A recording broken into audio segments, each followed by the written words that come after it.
shilkan gaari ayaa ka dhacay wadada dheer ee laamiga isku xirta magaalada Boosaaso iyo Qardho waxaana uu sababay shilkan gaari dhaawac iyo dhimasho.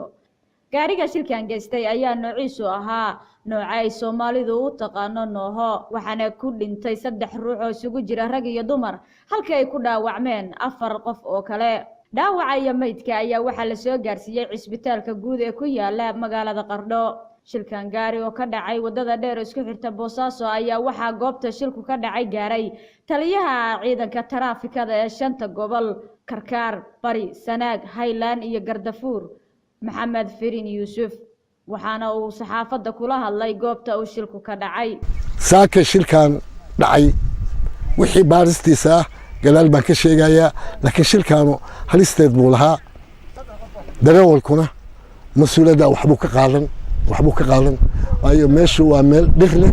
meel kale leh baabuur baa isagay buu yiri ayo baabuurku iskuma dhicin baabuurku inuu u dhaweyn inuu dhawaa wali ma keeni karo laakiin baarista ay ugu iman wixii jira baaris bay ugu imanaysaa baaristaasaan ku jiraa shilkaa waa dhacay 3 qof baa ku dhimatay 4 qof dhaawac bay noqdeen waxa ugu sahlan ninka gacanta ka jaban ilmo iyo waxaas waa jireen sas iyo wax ku dhacay mooyee hadda wax dhaawac ilaahay ma jiro marka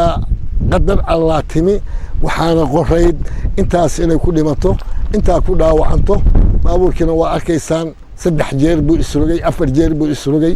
wadada waa ka baxay meel dhagaxu isku rogayay dhagaxaas oo aan laga safayn wadada dhinaceeda weeye wixii wadada halka u gaara in la qarax tiro weeye hadduu geed yahay in laga gooyo hadduu dhagax yahay in laga qaado hadday god tahay in la owdo waa daruuri dadka saaran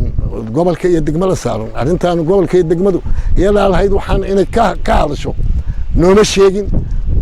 arintan wadaasan maraa waa aragnaa waxaan taagtaagan in wax laga qabanayo maleeyeen waxba laga qaban agaasimaha guud ee cisbitaalka magaalada Qardho Cismaan Siciid oo Muuse ayaa isaguna ka warbixiyay dhaawaca iyo dhimashada la soo gaarsiiyay cisbitaalka guud ee magaalada Qardho ana saakalka waxaan loo ku keenay shil uu ka dhacay